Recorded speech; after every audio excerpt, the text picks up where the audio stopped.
critical your position. Hindi masyadong napapansin nga, kumbaga. But it's very critical. So what exactly does a libero do on the court? Ang libero is nagko-command sa likod ng court to better the defense and yun. Right? Right? Yes. Siguro po sa amin, ano din, parang aside dun sa nagko-command, parang ano din siya, support system. Lalo na sa mga outside. Ang daming, kailangan skills nila, dapat meron Lahat, oo. So, pagod talaga siya. So, kami din yung parang support system nila, lalo na pag medyo pagod na. Thank you. Please. Diba, Ate Del? True. We're basically the backbone of the team's defense. Backbone. Kaya masarap na likod namin. Kaya nga masakit. Masarap na likod namin. Pero, yeah, aside from what Don and Kat mentioned, I think we give energy to the team. Kasi when you pop up a ball na galing sa malakas na spike, parang, oh, everybody's energized to get that point. Pag nakuha mo, impossible dig, amazing dive, parang na-energize yung team to keep going. So I think that's one of the things that we contribute to a team. So if you could, like, in one sentence, describe kung ano yung value nyo sa team, how would you say that to a casual volleyball fan? The libero is the main defender of a volleyball team. That base. Yeah. Siguro I can add na the libero is also the heart of the team. Done na tayo. Okay na po. Okay na. Kaya na po kami So, paano po susundan yun? Ang hirap naman. Sige, libero na lang parang joy din ng team. Kasi parang iba din talaga yung yung pag mga yun nga, yung mga malalakas na bola, pag na-receive mo, naputo mo, iba yung impact niya sa team. Like, parang yun nga, gaganahan yung team. Kasi in volleyball, syempre medyo mas spotlight yung mga spikers and syempre yun yung mga scoring position, di ba? So, how would you compare na parang yung recognition na nakukuha nyo as compared to other positions? Hindi naman namin dinadama. Wow! Hindi nakakapansin. Hindi naman mapapansin. Okay lang. Really? Mas okay. I mean, we play because we love to play. Yeah. We want to contribute to our team in any way we can. So, kung hindi kami mapansin ng whoever's watching, that's okay. But as long as we do our job, we get to support our team. Yeah. Kung nasa loob man kami, nasa labas, then we're happy with that. Ako talaga mas tinitignan ko yung parang evaluation ng mga coaches. Mas dun nakafocus. Kasi syempre, mas malalaman mo kung nagagawa mo yung trabaho mo through them. Kasi sila yung nagtuturo, sila yung nagbibigay ng instruction. So parang, kaya hindi ko masyadong napapansin na yung hindi pala nare-recognize. Parang ganun. Parang normal na kasi siya sa volleyball na syempre, nakatutok talaga sa mga malalakas pumalo, nakakapuntos. Kaya hindi naman siya ganun nakakadismaya. Minsan, pagka, in play, di ba? Tapos nakapuntos yung teammate mo na sobrang ganda. Parang ako na rin yung nakapuntos. Yeah. Ganun yung feeling ko lagi. Kaya parang mas okay pa yung celebration ko kaysa yung sa nakapuntos. Kasi parang sobrang sarap sa pakiramdam. Siyempre, pag nakikita mo yung teammates mo na all out din. Yes. I just wonder also kung paano kayo nag-iisip, like split second. Kunwari, andyan na yung bola. Ano yung mga naiisip nyo? Like, Bahala na. Paano umiwas? Wala na. Wala na Pero, gagawin. really, like all the balls, reading all the balls. So, ano yung mga naiisip mo? Kunwari, may mga unexpected na bola na dumadating sa'yo. Lalo pag mga flat ball. Flat ball, follow mo sa akin Pagod ako dun Parang all throughout talaga, lagi ko lang iisip, hindi pwedeng babagsak. Parang, kasi syempre yun na lang yung tulong talaga Doon tayo tulong namin sa team. So, pero hindi ko naman pinipressure yung sarili ko na bawal ka magkamali, ganun. Kasi syempre, pag medyo marami ka na experience, pero yung bagets-bagets, syempre, ganun yung inisip mo. Bawal ka magkamali, ganun. Pero, parang, ngayon, parang, yun ngayon lagi ko sinasabi na, hanggat kaya, kunin mo. Hanggat kaya mo, wag mo pagurin yung setter mo. Parang ganun yung, lagi ko sinasabi, hindi ko papagurin yung setter ko. Parang ganun. Ako, gusto ko malaman yung mindset nyo. pag free ball. You know what? Tapos ang taas ng bola. Oo. Kasi syempre, hard ball, syempre may chances na, syempre, ano talaga, ready ka lang. Kung tumataas, good, di ba? I mean, for all of us naman in volleyball. Pero pag free ball, iba kasi talaga yon. Yeah. Pag mataas, tapos mga 20, ano na yung free ball, ano yung nasa isip nyo? Siguro sa training pa lang kasi parang tinitraining ko na yung mind ko na pag every time there's a high ball, parang nagsa-self-talk ako na Kasi ganon. pwede ka, literal, pwede ka magkape pag highball eh. No? Yeah. So, talagang magsasalita Yeah, ka. so parang bago pa siya tumama, na-imagine ko na kung ano yung feeling ng contact, ano yung dapat na height na itsura niya. So, I guess it follows through. Yeah. Na yon, na-imagine ko talaga ano dapat yung feeling. So, every time sa game, wala, same lang, routine lang, ganon. Oh. Wala nang pressure. Hindi, Hindi mo sobrang sure. nakaka-pressure. Kaya pag libero please, get the ball! Siyempre may mga specialization kayo. Kasi may receive and digs eh. So what would you say is your specialization, guys? Receive. Receive. Yes, passing queen. Yeah. Hindi, si ate din. Oh, Ate hindi, din. ate talaga. Ako lagi yung Ate Lai, ate Lai. target nyo. Bakit? Oo, ang taas mo sa stats, di ba? Oo, Ay, ikaw kasi yun, nga ikaw target. yun. Hindi. So ikaw, Don, what would you say is your... For me, I'd prefer. Coach, by the way, this is just what I prefer. Feeling ko lang naman na mas efficient ako sa digging. Dan Ate is... din, both. Both. Mas efficient ako Kumain. magpasaya. I think passing. Why? What is the difference of passing and defending the ball? This is for So all the different. casual volleyball fans also. Passing kasi, you're from zero. You're coming from zero speed. Parang you're, okay, stance. Yeah. Tapos, may time ka magbasa. Yeah. Pero pag defense kasi, it's all reaction na from transition, from the spike. So, ang daming pwedeng mangyari. Yeah. So, kung from passing, parang it's more control. 'Di ba? Yung skill is more control. Yeah. Mas chill yung katawan mo eh. Yeah. Kasi naghihintay ka na nagsiserve. Depende na lang kung hard serve yung Oh, yeah. nagsiserve, yun lang yung magiging option. Pero kasi sa digging din kasi, kahit nababasa mo siya, lalo na pagkagaling sa malalakas na palo, minsan may mga trajectory yung bola na iba sa nababasa mo. So mas more on yung mga splits, parang reaction na talaga, reaction. reaction. So yun yung pinagkaiba niya. Yeah. Also the timing. Iba yung timing ng galaw mo pag dumidepensa ka, tsaka pag nagre-receive ka. Yeah. Parang kailangan mas kalmado ka pag nagre-receive ka kasi nga, So why do iba you yung think dating eh. why do you think you guys prefer like receiving than defense? Mas kalmado kasi sila eh. Ako ganyan ako. Para ako nagtatlong kape. Gano'n. Yan pala yun. Kaya lagi ako pinapagalitan ng college. Ang kulit-kulit mo kasi galaw ka ng galaw. Kasi minsan lumalagpas ako sa bola. Nauna mo na kasi basahin.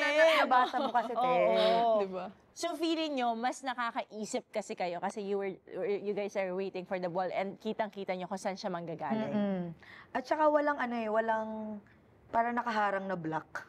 Like, Yeah. pag sa dig kasi, pag na-check lang siya, ang layo na tatakbuhin mo. So, tamad lang pala. So, tamad lang pala ako. Ayaw kong tumakbo na malayo. Yun lang pala yun. So, yun. Yun lang pala yun. Ikaw din. Wala, hindi lang ako kasing bilis nilang dalawa. Di ba? Yeah. In defense kasi medyo kailangan mo ng speed din. Speed, reaction time. Based on my experience, receiving kasi, I think, pag merong, for me naman, most especially pag yung teams are super heavily, can target talaga. May mga teams kasi talaga na magaling to market. Yung na-pressure talaga sila ng receiver. More than the skill.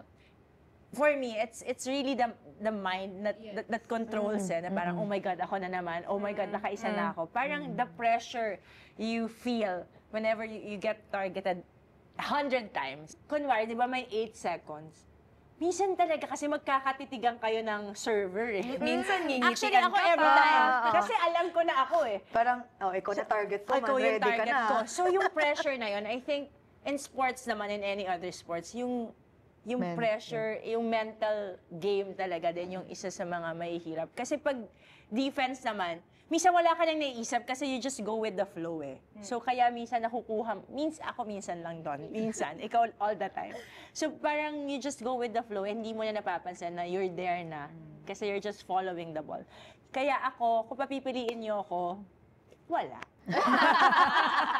Parang none of the above talaga. Kaya I love them so much. Naging teammates ko sila sa national team sa Ateneo. Grabe sila, ganito sila. Ate Lai, sige, ako bahala dito. Pag kumanan, akin na to. Sabi ko talaga, oh, thank you, Lord. As in, ganun sila all the time. Pero ano yung mga memorable saves nyo? Wala na memorable save. Nung UAAP season 78, Grabe, ang galing. Naalala. It's the memory. Oy, kami kalaban nyo? hindi. Okay, FEU. Tapos, magsaserve yung kalaban. Tapos, nasa left ko yung open hitter, si Ate Sid. Tapos, pagka-serve ng si Malabanan, nag-serve. Yan. Ay, grabe yung serve niya. Oo, Bumababa. Bumababa. Yeah. Sumisid siya sa likod ni Ate Sid. Sabi ni Ate Sid, tiningnan lang niya. Parang nainis ako. Sinipa ako out of parang rage na parang, iniwasan. Tapos nagulat kaming lahat. Tumaas yung yung bola. Tapos parang nakuha nila but parang na-misreceive. So na-point pa sa amin. So parang it was such a moment for me na, wow, I can do a foot save. You can do That was a everything. first.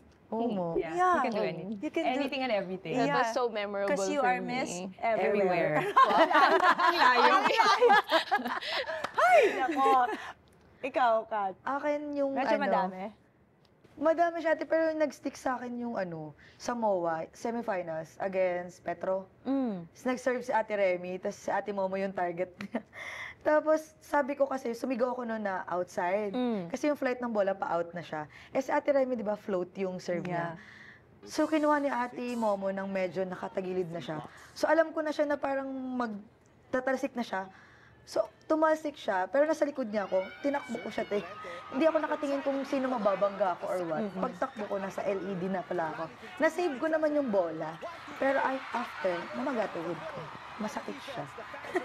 So, yun yung hindi ko makalimutan. Kasi, may mga time na pag on the zone ka na, kaya mo pa, parang ganun. Pinupush mo yung sa isip mo na, kaya mo naman yun. May mga aksidente lang talaga. Hindi maiiwasan. Hindi maiwasan. Lalo na pag sa bola ka lang nakatingin. Ay, sa Pero bola. Sa bola lang nakatingin. Bola lang Pero kasi. yung mga ganong experience, yung parang nagsistick sa'yo na parang it's a lesson for you, Oo, di ba? lesson nga. Na you have to be smarter na rin. Pero minsan natin ako hindi ko makapigilan talaga. Lalo na pagka feeling ko lang yun, te, ah. Feeling ko lang yun na kaya. Pero yun, may experience din ako sa LED. Parang I tried to save the ball na ginanon ko, one-hand save ko. Tapos napansin ko, pagbalik ko sa court, dumudugo na yung hand ko. Tapos I had to get stitches. And after that, parang I had to sit out training for one week. Because it had to heal. Bawal siya mabasa. Yeah. Bawal siya kasi Kasi may oo, infect siya eh. open. So parang doon, ang dami kong realizations na kailangan pala, I have to keep my body healthy, na I have to avoid yung mga ganong situations. Hindi lahat ng bola worth saving. Yeah. You have Kasi- to know when to stop. Yes. Kasi your body's an investment talaga, lalo na if you want to have a long career. Right. Ay, alala ko, may game kayo noon sa national team, tapos like, may tinanong oo, ka tinanong na. ka Isa pa yun sa mga regrets. Actually, the question is not your most memorable, your regrets pala. Yeah. Mali the question. Wait, most so memorable. tinanong mo yung LED or yung... Akala ko 2019 yun, ate, tayo magkakasama Yes. nun. Oh, Oo, di di ba? ba? 2019 yun. Yes. Akala ko kasi indestructible ako. After nun, ang sakit ng balakang ko. Parang out of balance na din yun, ate, no? Kakaabot mo ng bola, no? Yeah. Grabe yun. Gumanon talaga si ate doon. Saan Te, to? hinat mo pa nga ako Oo, doon. te, pinatayo mo talaga Gumanon ka siya. sa I jumped over the LED Akala ko kasi ang taas ng vertical ko, hindi pala. Libero nga pala. That's why nung bumalik siya, nag-training siya ng jumps.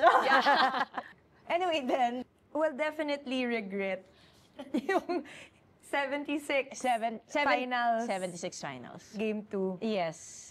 Buhay pa naman yung bola, ang taas pa. So, syempre, Nasa may takbo LEV tayo, na. Yeah. kaya pa naman.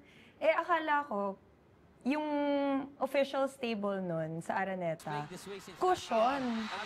So, okay lang kung sumalpak ako, masasalaw ako. Hindi pala tarpaulin lang siya.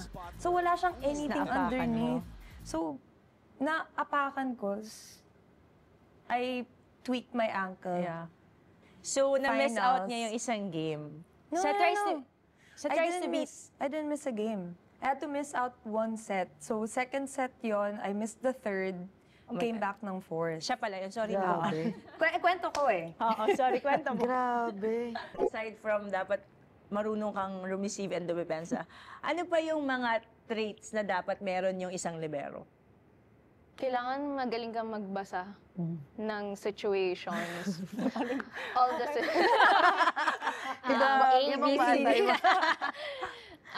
yun, kailangan magaling kang magbasa kasi ako kasi nung college, very reactive ako. So ngayon, natutunan ko na rin to be smarter. And that saved me a lot of Energy. dives and energy. So yun, parang for me, magandang advice yun sa mga nagsa-start pa lang na embrace yung role as a libero na talagang maging smarter.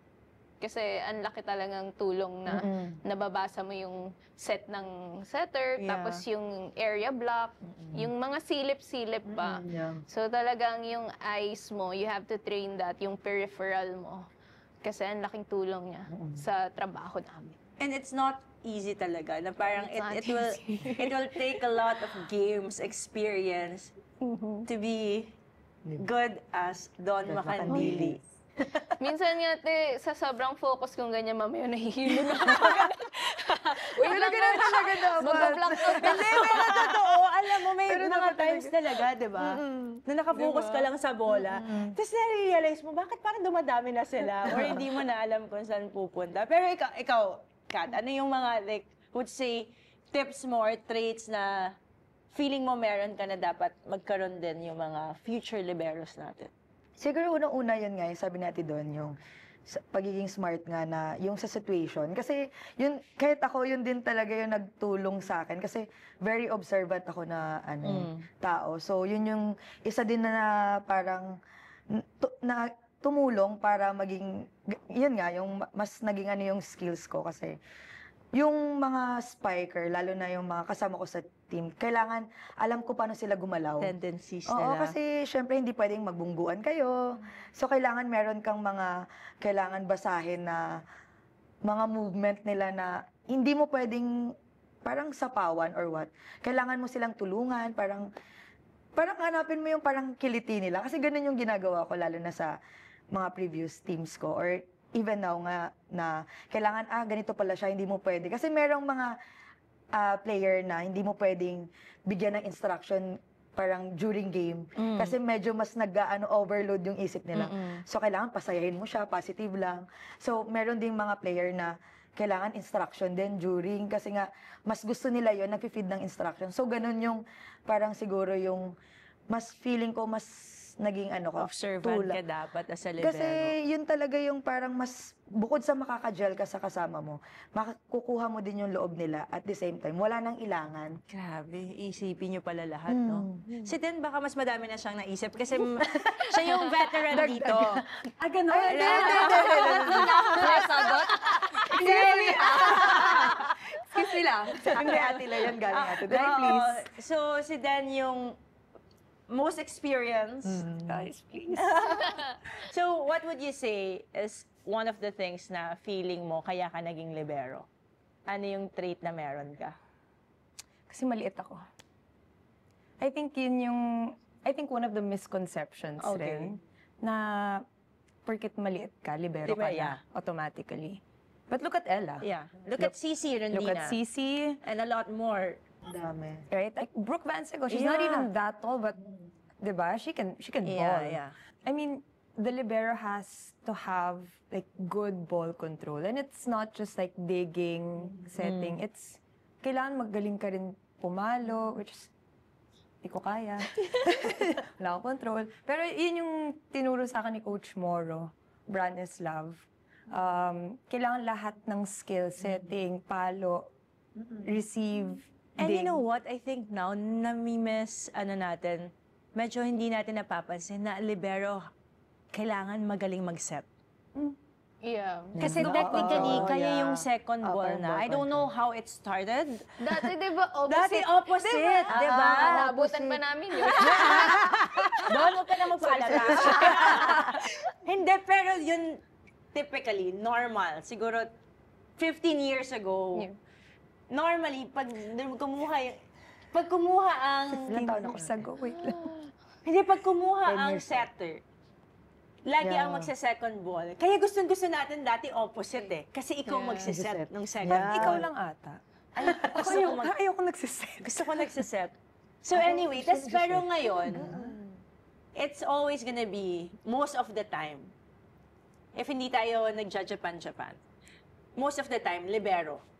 Yeah. I don't know how it started, pero But now I think it's part of the skill. It's more of you make everyone available for offense. Yeah, Yeah. that's true. It's And not that's so smart. Yeah, talaga. but it's not just like Pero it's so hard. second How- ball lagi ang libero pag setter yung kumuha. Oo, It's oo. anyone Yeah. could get it. But I think it's more I mean, of, if it's like free ball, parang yun yung ngayon nagiging culture. Na parang pagka may dumepensa na malakas, ang hahabol para ma-set up nga. Para it's always gonna be like 3 spikers pa rin. Lagi parang libero yung napupuntahan ng bola. Grabe din yung naging journey nyo. Si Den, yung journey niya sa volleyball. How do you think your journey in volleyball changed how Philippines viewed like a libero?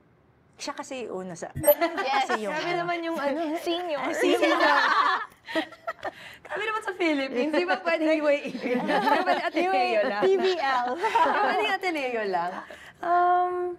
I don't know, I think it was really just the media coverage. And nabigyan tayo ng attention yung Sakto, volleyball. no? Sobrang sakto lang rin, and it was the rivalry and all just came Yeah. together at the right time. Kaya I was really thankful na nabigyan yung Ng position chance, namin yeah. ng chance na pakita kung ano ba talaga ang libero. Yeah. And with that also, ang dami na na-inspire to be a libero. Most especially nung nakita din nila si Don. So, what is your message to this like aspiring liberos? Not even just like volleyball. They would actually know what they want, like the position they want, di ba? Because of you guys, most especially you, Don. So, ano yung mga message mo to this aspiring liberos out there? Don't be too hard on yourself. Kasi I also started na parang happy-go-lucky. I just love playing volleyball. And then when I went to college, parang mas naging serious siya. Kasi nga, there's a rivalry, school pride. So parang ang dami mong pinaglalaban. And then, through experience din, na ang dami mong mapupulot sa lahat ng taong makakalaro mo, sa coaches na you're gonna play under. So, talagang i-absorb nyo lahat yon. The good, the bad. Yes. That's The what's in-between. gonna And yes, then and the yes, in-betweens. definitely. That's what's gonna build your character and build you as a player. And for me, kung yun dun sa moments na parang sobrang nasa baba ka na, just keep telling yourself to keep showing up. Kasi you don't wanna regret quitting on a bad day. Diba? They say na you have to quit on a good day to say that talagang wala kang regrets. Yes. Our other friend right here, always on a good day. Yes! Finals MVP Boy. history. Grabe Grabe, naman first yun. ever Finals MVP na libero. So, what? Yun in, yung una. in the PBL. PBL. Di ba? In the Ito talaga yung PBL. una. Ito ang una. First UAE. Ano ang mga feeling? Ano ang feeling? And ano yung nagbago nung nakatanggap ka ng award bilang finals MVP? As a libero. Parang hindi ko yung feeling, hindi ko talaga siya expected. Kasi nga, wala ako kasi expected Ako rin eh. I'm calling it cat. Pero ate kasi parang nandun ako sa, hindi ko tayo? alam Oo, na, yeah. Cat. hindi ko alam na pwede pala. Yun, ganun yung nasa isip ko na, ay, pwede palang mag-finals MVP yung libero. So, yun, yung time na yun, Cloud9 talaga. As in, hindi ko alam kung iiyak ako, tatawa ako, magse-celebrate ako, parang ganun. Until now, parang hindi ko pa rin siya masyado na-absorb na nakuha ko yung award. Kasi nga parang, ang goal talaga namin is yung championship talaga. Tsaka yung tingin ko talaga sa trophy, parang nakasunod talaga, uy, champion. So yun talaga nakafocus ako, sumasayaw pa ako sa gilid. So parang ganun yung feeling ko, mas nakafocus talaga. Pero thankful ako kasi nga, binigay sa akin, ganun. You're recognized also. Oo, your so very position. thankful talaga na ang dami din kasing tumulong sa akin to get those awards. So, and yun, nagbago, parang same lang naman. Siguro mas nadagdagan din siguro yung, mas nadagdagan yung kumpiyansa ko sa sarili ko na kaya ko naman gawin yung mga bagay na parang yung mga tao hindi nakikita sa atin, lalo na kami sa libero. So, yun siguro yung pagbabago na na-feeling ko. Pero yung work, parang yung sa sarili ko, yung tingin ko sa sarili ko, parang same lang naman, parang ganun-ganun lang. Siguro mas yung kumpiyansa lang, nadagdagan talaga. I will appreciate I just wanna say thank you also kasi parang sometimes probably baka hindi nyo din na-feel kung gaano namin na-appreciate yung ginagawa nyo for the team. But you guys are very, very, very important and vital part talaga kayo ng team. So maraming salamat for making time and sana mas madami pang ma-inspire ng mga future liberos na next time sila na yung makikwento kung ano ang story nila. Thank you so much, guys. Thank you, sa ating mga MVPs dito. Thank you. Dahil dyan, Yay! maglilibero na si Ate Lai. Dahil dyan, ihabihin ko, targetin nyo lang ako. Tama, mapapagaan yung trabaho. Come on, baby girl. Let's go. Keep it coming. Pero thank you so much, guys. Thank you. Let's be part of the conversation. Masaya. Yeah.